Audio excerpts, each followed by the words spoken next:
la oportunidad de seguir escudriñando y aprendiendo de lo que Lucas nos está enseñando. Cada una de las exhortaciones que hemos recibido hasta este punto no tienen el propósito de dañar susceptibilidades, ni mucho menos de alejarnos del Señor, sino de establecer una iglesia como el Señor la quiere. Es curioso que cuando estamos estudiando a Lucas sistemáticamente va mostrando cada uno de las partes del inicio del ministerio del Señor, pero al mismo tiempo va estableciendo los valores del reino, valores que como seres humanos creyentes en el Señor Jesucristo conocemos por la predicación de Lucas y somos instruidos constantemente en esto. Y si hemos observado hasta este punto, han habido algunas confrontaciones con el ministerio de nuestro Señor, pero Él, con mucho tacto, con mucho amor, con mucha misericordia, ha venido corrigiendo este tipo de situaciones. Y esto nos enseña significativamente que mi Señor era un Señor de órdenes, tenía orden en su predicación. Él quería que su iglesia estuviese establecida bajo la solidez de su roca, Él como roca. Lucas no solamente le está escribiendo a Teófilo o a los griegos, sino que ahora nos está instruyendo a cada uno de nosotros sobre estas prácticas. Y cuando yo veía los estudios que me han antecedido, me quedé pensando por un momento, ¿qué es lo que Dios quiere realmente para cada uno de sus hijos? Y los hermanos que me antecedieron decían, la vara está alta, porque los valores del reino están súper claros. Y son valores no humanos, sino valores que el Señor estableció para tener una estructura de su iglesia que pudiese sustentarse en la verdad absoluta que solo Él manifiesta. Lo que nuestro Señor requiere es que esos valores los representemos. Pero representar esos valores realmente es vivir la vida cristiana. Y sabemos que la vida cristiana no es fácil. Hay personas que dicen allá, cuando vos llegues a Cristo vas a hacer todo. Pues déjeme decirle que le están mintiendo. Venir a Cristo es tener la experiencia de reconocer quiénes somos, dónde estamos y para dónde nos dirigimos. Esto no nos exime de ser llamados a ser distintos, porque los valores del reino van encaminados hacia ese punto. El Señor les dijo, amen a vuestros enemigos. Y aclaramos el punto, los creyentes no deberemos tener enemigos, no podemos, no debemos. ¿Por qué? Porque usted y yo fuimos perdonados de todas nuestras cochinadas, y habrá alguna cochinada que nos puedan hacer a nosotros que no merezca perdón. ¿Quiénes ofendieron a Dios? ¿Dios nos ofendió a nosotros o nosotros a Dios? Pero ¿qué recibimos del Señor? Perdón, misericordia. Usted y yo nos levantamos hoy no porque seamos la perfección de esta tierra, nos levantamos por pura misericordia. Y el Señor nos perdonó aun cuando pecamos en todo momento. Entonces, los valores del reino no están enfocados en mí, sino en el ideal que Él está buscando para su iglesia. Y esto no es solamente una parte, sino que dice, debemos de bendecir a quienes nos maldicen.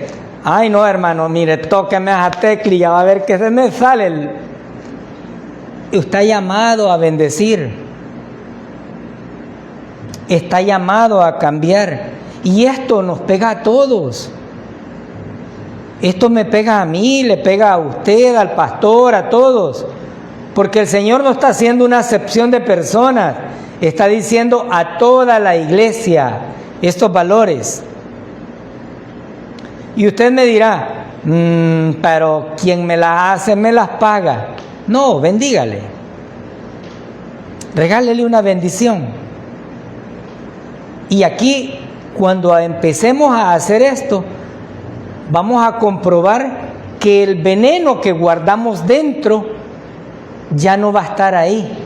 Porque cuando dispensamos el perdón, miren, ya nos deshicimos de ese veneno.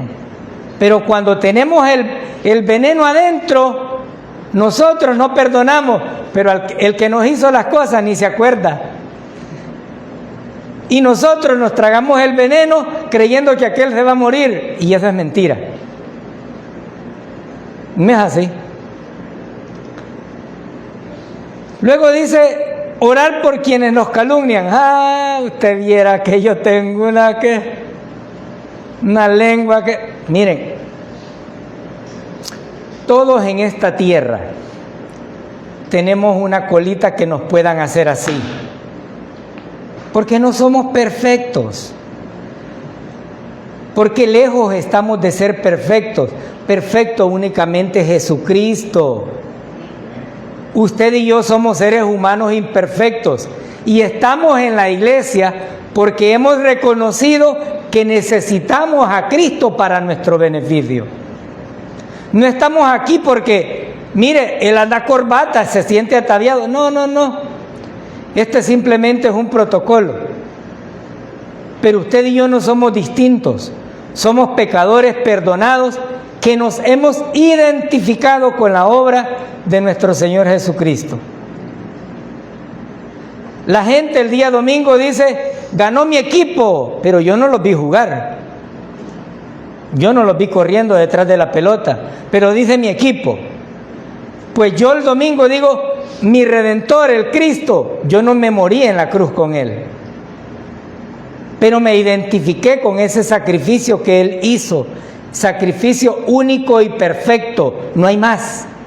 Y cuando yo me identifico con Él y digo, creo que mi Señor perdonó mis pecados, que con su sangre preciosa lavó todas mis cochinadas, todo. Aquí no hay ninguna acepción. No que, y después de que creyó, el Señor dice que Él limpió todo, pero también nos dejó una puerta. Y Primera de Juan 1:9 dice, el que si confesamos nuestros pecados, Él, óigase bien, usted no va a venir a decirle al pastor, pastor, yo quiero que me perdone. El pastor no dispensa perdón. El pastor le va a enseñar el camino para quien dispensa el perdón. Pero yo veo más consagrado al hermano Obed, yo le voy a pedir que ore por mí. No tiene sentido. El hermano podrá orar por cada uno de nosotros, pero él no dispensa perdón. El único que dispensa perdón es nuestro Señor Jesucristo. Amén. Ahora, el punto en estos valores del reino, es que mi Señor sí lo demostró. Sí vimos esa evidencia a través del testimonio de su palabra. ¿Qué dijo el Señor cuando lo estaban golpeando? Dijo, Padre, manda una legión para que todos estos sean consumidos. ¿Eso fue lo que dijo? No. Lo habían escupido, le habían golpeado, le habían abofeteado, le habían hecho de todo. ¿Y qué dijo? Padre, perdónalos porque no saben lo que hacen. Él dispensó perdón. Él no vino a juzgar a nadie de esa manera. Lucas, al escribirle a Teófilo, no solamente está mostrándonos a nosotros, sino a todos los griegos, y especialmente a Teófilo, paso a paso la vida del ministerio de nuestro Señor Jesucristo. Y ese ministerio tuvo altos y tuvo bajos. Y a mí me alegra esto, me pone en la condición de pensar, si mi maestro, siendo perfecto, hubieron altos y hubieron bajos, ¿cómo yo a veces espero solo estar en buena posición? Si soy un cochino pecador que me equivoco a cada ratito y vuelvo otra vez y le toco la puerta y le digo, Señor, sí lo sé, perdóname otra vez, ayúdame, porque yo entendí ya que solo no puedo. Vayamos al capítulo 6 de Lucas, versículo 39. Algunas personas dicen, pero ahora que soy creyente, ¿cómo voy a seguir? Veamos qué nos dice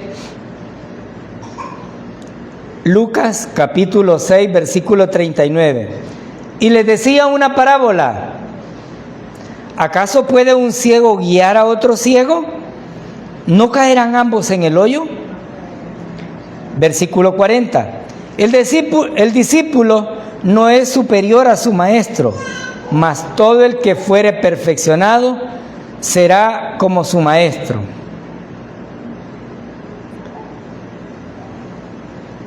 En el tiempo del ministerio del Señor, las parábolas eran un elemento importante de enseñanza.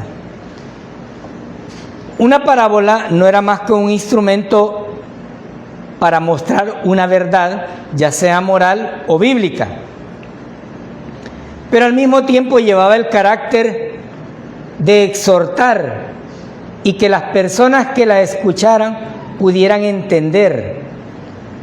Pero algunas de las parábolas no eran digeribles para todo el mundo, porque estas parábolas tenían un carácter espiritual y las cosas naturales, materiales, se definen materialmente, pero lo espiritual hay que verlo de manera espiritual. En Mateo, los discípulos le preguntan, ¿pero por qué nos hablas en parábolas? Y él responde y dice, porque aquellos que tienen oídos, aquellos que tienen ojos, aquellos que... pero no entienden. Muchas veces podemos estar con nuestra vista bastante buena, pero no ver las realidades, no percibir las cosas de la manera en que Dios quiere que las veamos. Podemos tener buenos nuestros oídos y dejar de escuchar las verdades y continuar haciendo lo que nos place en nuestras vidas. Porque tenemos un Dios todopoderoso que a nadie le tuerce el brazo para que crea en su obra. Aquí, mi Señor estaba diciendo una parábola. ¿Acaso puede un ciego guiar a otro ciego?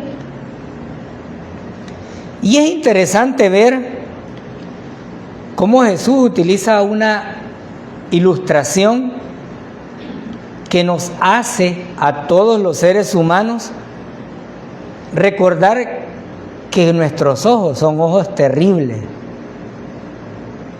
Cuando vemos una persona, como decimos en buen salvadoreño, la repellamos de abajo hacia arriba.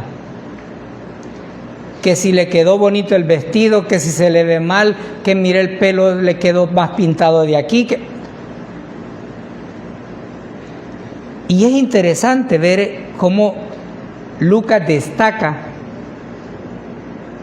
esta enseñanza para darnos a conocer que muchos de nuestros problemas empiezan en la vista.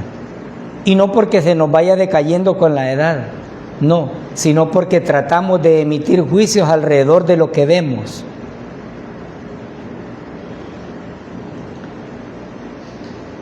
Nosotros no estamos llamados a juzgar.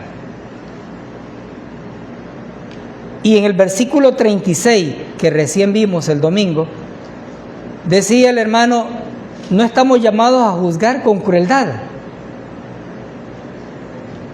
porque no nos llamaron a juzgar. nos llamaron a edificarnos. Pero hay algo interesante también en esto. Ciegos guiando a otros ciegos.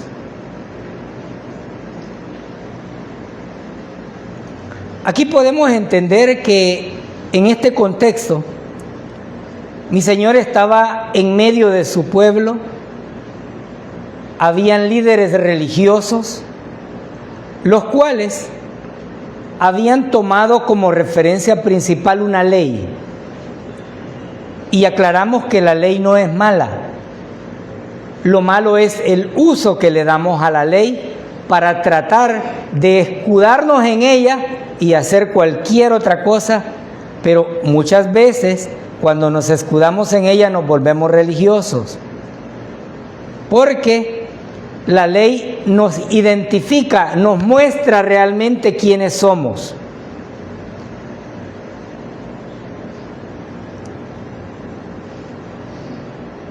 En este punto, mi Señor le dice: tengan cuidado con quienes les están dirigiendo, porque los fariseos eran una clase sacerdotal, media y baja, pero que su énfasis estaba más en los rituales que en la parte que el Señor había establecido. Y se habían quejado por todo. Y en los versículos anteriores vimos que mi Señor hizo un milagro y ellos dijeron: en el sábado está haciendo trabajo. Y Él les explicó que el sábado era hecho para el hombre y no el hombre para el sábado. Es decir, Dios hizo el sábado con el propósito de que el hombre descansara y que le dedicara cuerpo y alma a adorar y a glorificar su nombre. Pero esto es en una cultura judía. Y esto vale aclararlo. A la cultura judía se le estableció esto. Por tanto,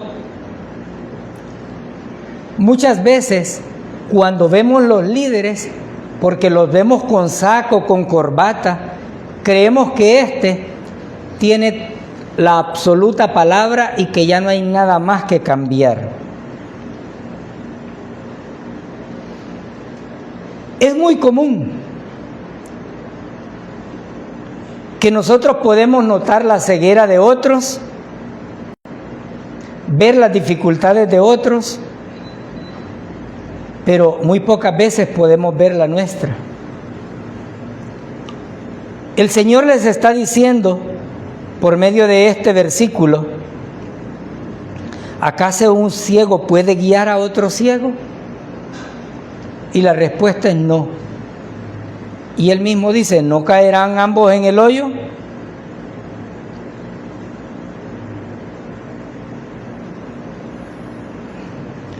Y usted debe de entender este día que usted no está siguiendo a quienes le predican la palabra en este lugar.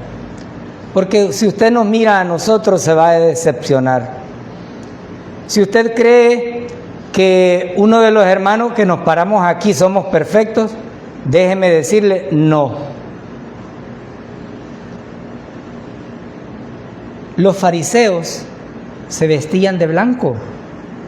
Andaban la palabra de Dios por todos lados, pero ¿vivían la palabra? No, no la vivían. Cuando yo estaba pequeño, me enseñaron que para ser un sacerdote había que estudiar un montón de años. Y la gente llegó a creer que por esa cantidad de años que una persona estudiaba, la verdad absoluta estaba ahí. Pero cuando vamos a la Biblia, que es la plomada perfecta que nuestro Señor Jesucristo nos dejó, nos damos cuenta que no es cierto. Así como no es cierto que alguien que fue a la universidad y pasó 5, 7, 10 años es un excelente maestro, no es cierto. La universidad no forma excelentes personas, capacita para ir al campo allá, y allá es donde se va a ver la perfección o el buen trato que pueda tener. Mi Señor no solamente estaba viendo eso, sino que además estaba haciendo una advertencia para que veamos realmente quién es nuestro líder.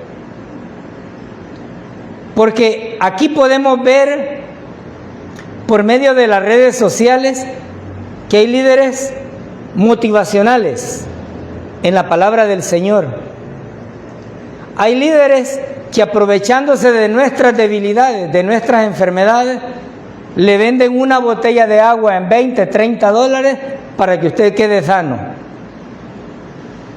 Hay líderes que le van a imponer las manos a usted y le van a decir que le van a sanar de todos sus dolores. Hay líderes que le van a invitar a usted a que pueda tener ya la cochera hecha porque ya le va a llegar el carro. Y estos, hermanos, no son más que ciegos guiando a otros ciegos, porque la religión se ha pervertido tanto y la palabra de Dios la han tergiversado de tal manera que definitivamente han hecho comercio de la feligresía. Las ovejitas son el elemento por medio del cual el líder se enriquece. Y aquí cabe aclarar, como me decía alguien, es que todos los pastores son mañosos. Y le dije, no lo sé, probablemente hayan pastores malos, pero por lo menos aquí, en la congregación, le dije, donde yo voy, el pastor no toca el efectivo. Si tuvieran que decir que hay alguien mañoso, es el tesorero, porque es el que agarra el dinero. Y ahí estoy yo. Pero como quien dice, para demostrar que no me lo quiero robar, ni estoy con ese proceso, yo siempre llamo a 2 personas para que ayuden a contar dinero. Y solamente llego a escribir y me dicen tanto es. Y al final del año, quienes estuvieron en la asamblea se pueden dar cuenta que hay un informe. Hay lugares donde no hay informe de nada. Pero el punto aquí es, ¿qué tipo de líder estamos siguiendo? Alguien me dijo hace un par de años, ya varios años, yo no voy a tu iglesia porque ese hombre que predica ahí, antes era supervisor y vieras qué tremendo era. Y yo me quedé pensando y les dije, pero la palabra dice supervisar y la función era de eso. Pero yo no voy a tu iglesia porque el pastor a veces se equivoca. Sí, todos nos equivocamos. Y a esas personas yo les dije, ustedes están viendo a los seres humanos. Y los seres humanos no somos perfectos. Somos seres imperfectos, regenerados y lavados con la sangre de nuestro Señor Jesucristo. Nuestro Señor estaba exhortando a tener cuidado con esa clase de líderes. Porque muchas veces nosotros vamos a encontrar en los púlpitos personas de toda clase. Algunos que intentamos predicar la palabra del Señor y darle la honra y la gloria a Él y no nosotros. Pero hay otros que todos los privilegios, toda la honra la quieren ellos. Véanme, miren cómo ando. ¿Y qué ropa es santa? Ninguna. Y yo les digo, si hubiera una tienda donde vendieran ropa santa de verdad, hiciéramos todo lo posible por ir a buscarla. Pero estos trapos se van a podrir, al igual que este cuerpo cochino. Pero mi Señor se está mostrando como el líder absoluto y está exhortando para que veamos cuál es realmente nuestro líder.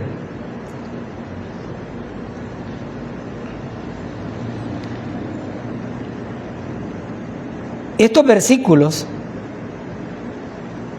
le estaban diciendo a Teófilo que debemos ser responsables a la hora de guiar a los demás.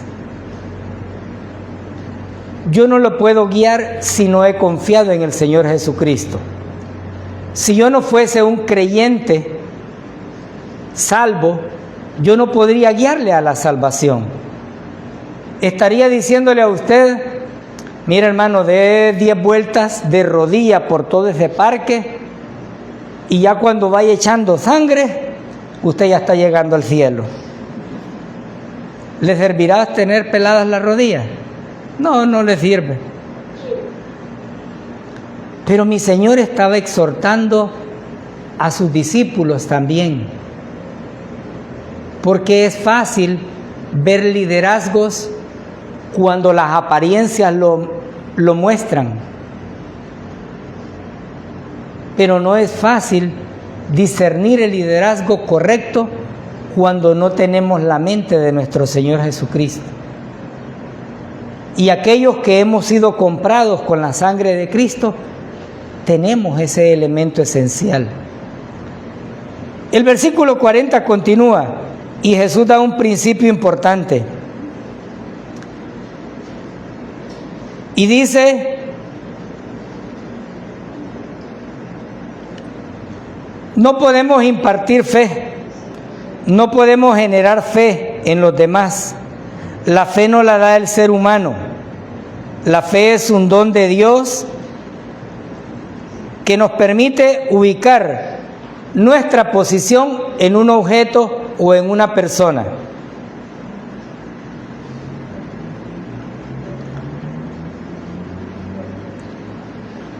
Pero al mismo tiempo, esta exhortación nos lleva a nosotros a creer que debemos de tener cuidado. Aquí no se trata de decir: el pastor me engañó, ellos me engancharon y por eso yo creía esto. No. Usted y yo somos responsables de escudriñar la palabra de Dios y de creer aquello que Dios dice antes que lo que el hombre dice y hace. Aquí en ningún momento nosotros enfatizamos: hermano, créame a mí. No, para nada. Esta exhortación a los fariseos y la invitación a los discípulos a verificar quién era su líder nos lleva también a reconocer que no todos los fariseos eran perversos. ¿Recuerdan Juan el capítulo 3? ¿A quién está dirigido? A Nicodemo. Nicodemo era un fariseo. Pero Nicodemo, cuando le dijeron: tienes que nacer de nuevo, dijo: ¿y cómo yo estando tan grandote me voy a meter otra vez en el vientre de mi mamá? Pues es imposible. Veía a Nicodemo, ¿sí? Había estudiado la palabra, ¿sí? ¿Entendía qué significaba esto? No. Ahora le pregunto a usted, congregación, ¿entienden realmente qué es ser salvo? Porque si continuamos aquí religiosamente, creyendo que porque voy a la iglesia bautista de Emaús yo soy salvo, y no he visto realmente a mi líder perfecto, a nuestro Señor Jesucristo, y está viendo a quienes se paran enfrente, mire, déjeme decirle que usted todavía está como la India María, ni de aquí ni de allá.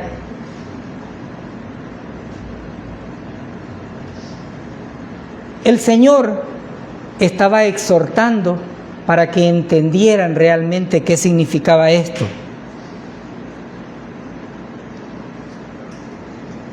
Y aquí, ahora nos exhorta a nosotros para que tengamos mucho cuidado en quién ponemos nuestra mirada. Porque si yo estoy siguiendo un líder y el líder está equivocado, para ahí mismo voy yo. Escuchaba una señora en el bus platicando con otra Y le decía, no, es que vos tenés que regresar a la iglesia, porque mi líder, mi pastor, dice que él vio en una visión que vos tenías que regresar. Y él tiene visiones correctas. Pero como muchas veces es malo ser muy metido, hermano. Yo le escuché y me quedé pensando y dije, ¿cuántas personas habrán en esta congregación? ¿Cuántas personas habrán creyendo que la visión o que el pastor que está ahí tiene una visión distinta y que ya el Señor le reveló que esta persona tiene que ir? Muchos.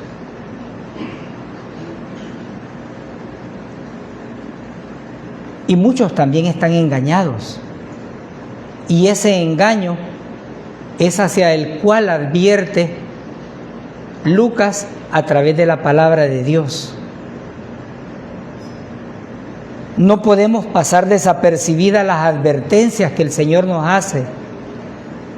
Que porque este suena chistoso, que porque este suena más bonito, que tiene una elocuencia perfecta, ¿predica la palabra de Dios?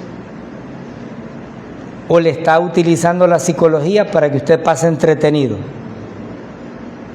Versículo 41.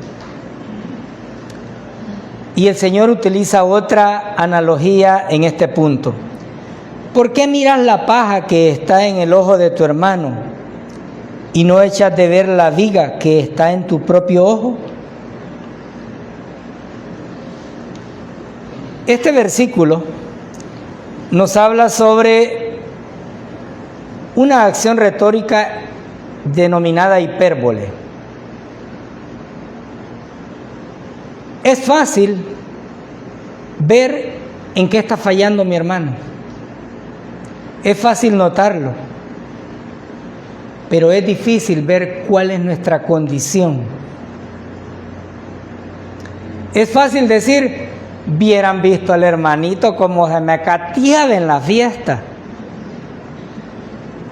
Pero, ¿y usted cómo se enteró? Porque ahí andaba también. Pero usted no lo cuenta. Mire, esa hermana tiene una lengua. Pero ¿y qué está haciendo usted en este momento? Dobleteando las vive. No, este hermano está perdido. Mire, solo al culto del domingo viene. ¿Y usted qué hace?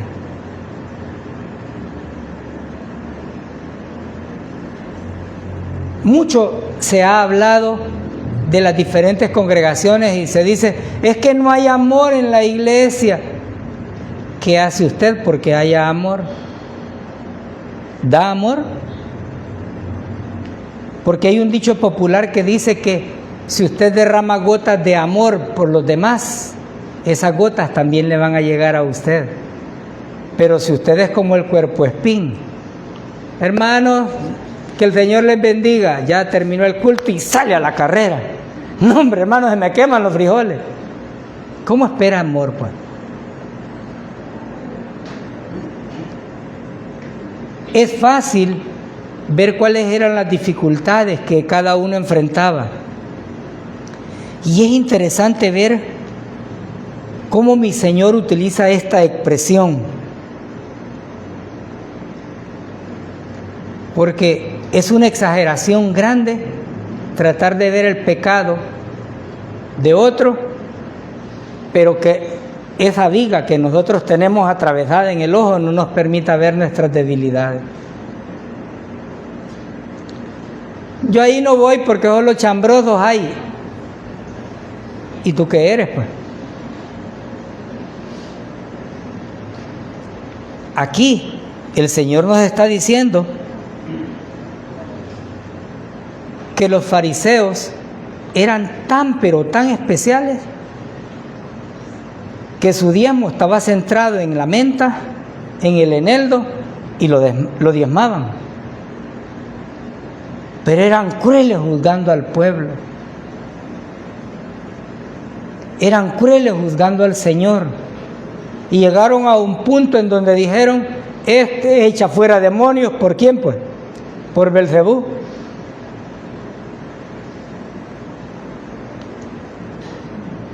Y no es raro que muchos de nosotros, aun cuando hemos confiado en el Señor Jesucristo, tomemos una actitud de fariseo. Porque a veces creemos que somos perfectos y estamos lejos de serlo. Y el Señor les dijo a los fariseos en estos versículos: hipócritas. Y muchas veces somos así. Antes de identificar cuál es el problema que otro tiene, antes de ver la hipocresía del hermano, pensemos si nosotros estamos en esa posición. Y aquí hay un principio importante. Si dejáramos de ver a los demás y nos enfocásemos en nosotros mismos, no tendríamos problemas. Porque aquel que nunca ha andado con muletas no puede entender a otro que sí lo anda. Aquel al que no se le perdonó no puede dispensar perdón. Aquel al cual no le ha pasado una circunstancia adversa y ha tocado fondo, no entiende a aquellos que viven solo con tranquilidad. No es fácil. Instruir a los discípulos era una prioridad de nuestro Señor Jesucristo. Derramar esa instrucción sobre su iglesia para ser diferentes nos llama a que cada uno de nosotros debemos dejar del fariseísmo, la hipocresía, y ver realmente nuestras debilidades. Yo conozco algunas personas que dicen que van a una iglesia, pero que en el momento en que la hora de la predicación llega, llaman a uno por uno de los que van a ponerle penitencia enfrente porque los anduvieron vigiando. Hermanos, nosotros no tenemos esa posibilidad, y lejos esté de andar vigiando qué es lo que usted hace. Pero ¿sabe qué sí tenemos? Fe en nuestro Señor Jesucristo, de que el que empezó la buena obra en usted, Él la va a perfeccionar. Y usted no va a ser perfecto por verme a mí. Usted va a ser perfecto por ver la obra de nuestro Señor Jesucristo, seguir la instrucción precisa de Dios. Y no dejemos de ser fariseos, dejemos de ser hipócritas. No podemos tratar de solucionar el problema del hermano, hacer que el hermano cambie, si nosotros no cambiamos. La vida del creyente no consiste en juzgarnos nosotros mismos. Consiste en que después de que podemos emitir un juicio que no sea tan grosero, restauremos al hermano. Porque mi Señor no vino a juzgar solamente para criticar, vino a edificar, vino a restaurar. ¿Recuerdan a Pedro, el discípulo que la iglesia tradicional dice que es su líder? Se equivocó y el Señor lo descartó, lo restauró, lo puso al frente de la iglesia de su pueblo. La restauración no solamente es el elemento principal que como creyentes necesitamos. Animémonos entre nosotros. Hermano, yo no lo he visto en la congregación. Mire, ahí lo estamos esperando. Ahí está una silla, y no la silla negra de la penitencia, todas son negras. Pero hay una silla para usted. Estos versículos van encaminados a dejar de ver el error de los demás sin antes analizarnos nosotros mismos. Versículo 42. ¿O cómo puedes decir a tu hermano, déjame sacar la paja que está en tu ojo, no mirando la viga que está en el ojo tuyo. Hipócrita, saca primero la viga de tu propio ojo y entonces verás bien para sacar la paja que está en el ojo de tu hermano.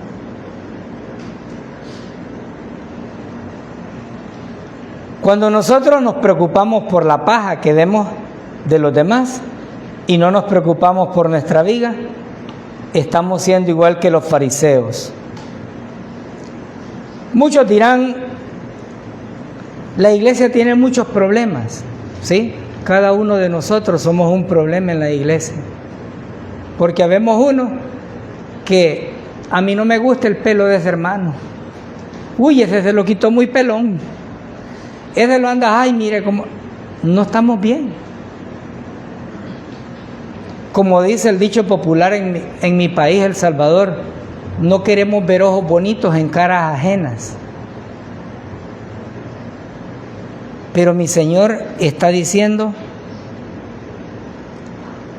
lo mejor que yo puedo hacer, en vez de ver el error del hermano, es analizarme a mí mismo. Pablo no solamente lo dijo así en Corintios.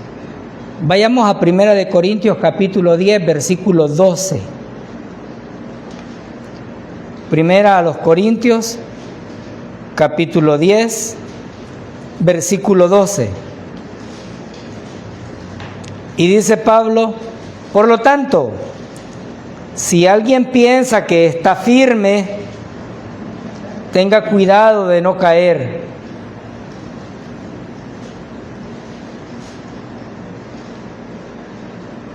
Y aquí el principio importante es eso.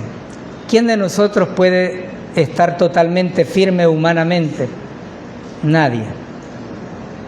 ¿Cómo puedo tratar de hacer cambiar a las personas a mi alrededor si yo no he cambiado? ¿Cómo puedo exigir amor si yo no dispenso amor? ¿Cómo puedo exigir respeto si yo no respeto a los demás? Este pasaje no nos llama solamente a corregir, sino a solucionar primero nuestra condición. Porque aquí vamos a ver algo muy interesante.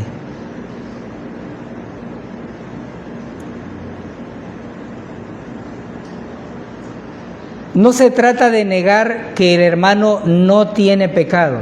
No, todos entendemos que somos pecadores perdonados por la gracia de nuestro Señor Jesucristo. Pero quien se presenta como puro y santo, desde ya no conoce a Cristo, no conoce a Dios, porque se está presentando mejor que Dios. Porque Dios dijo, aquel que dice que no tiene pecado, hace a Dios mentiroso. Entonces, desde ahí estamos emproblemados. Si nosotros fuésemos perfectos, deberíamos de dejar la hipocresía espiritual y dejar de disimular la piedad. Yo conozco personas que duermen con la ropa preparados porque la llegada del Señor ya viene. Y dicen hay que estar listos. Pero estos hermanos no han visto que la palabra dice que nada corruptible entrará en el reino de los cielos. Y eso implica que ni los zapatos, ni la camisa, ni el pantalón, ni el vestido, nada de eso va a entrar. Pero duermen así. ¿Por qué? Porque siguieron un líder que les enseñó mal y que ellos creen que la ropa es la que determina la santidad.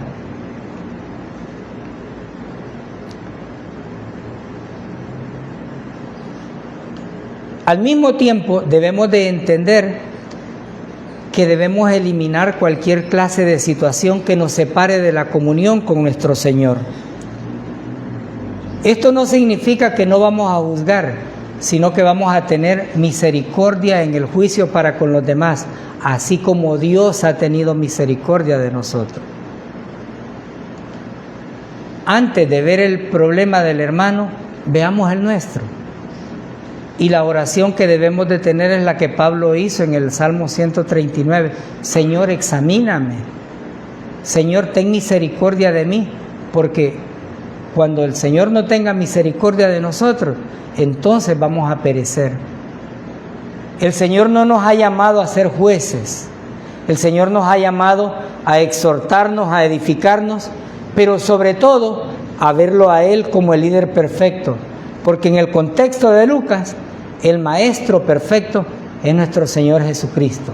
El que tenga oídos para oír, que oiga. Eterno y soberano